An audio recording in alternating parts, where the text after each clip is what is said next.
Alors, IDEX Acoustic Technology, c'est une start-up en cours de création. Et ce qu'on fabrique, c'est des haut-parleurs directifs qui vont permettre à un auditeur ou à un groupe d'auditeurs d'être immergé dans une ambiance sonore sans déranger le voisinage direct.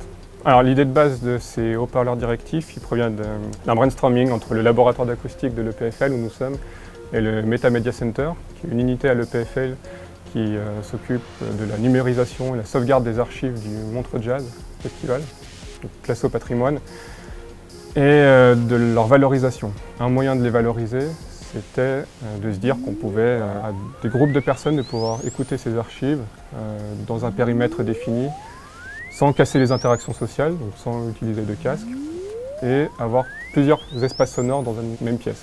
De là, on est parti sur un premier prototype qu'on a montré à l'édition 2012 du Montreux, un deuxième à l'édition 2013, et puis on a commencé à montrer ça aux gens.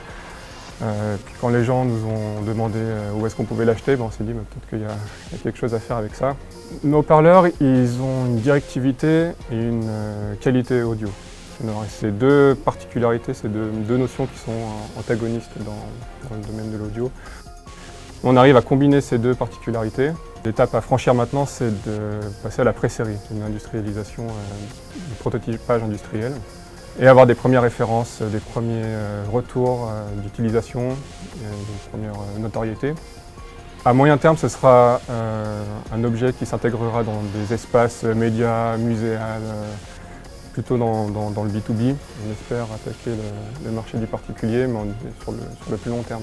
Rajouter des fonctionnalités, donc de la lumière, de la reconnaissance vocale, du contrôle par Bluetooth ou Wi-Fi, un ajustement automatique du niveau en fonction du bruit de fond. Tout est ouvert.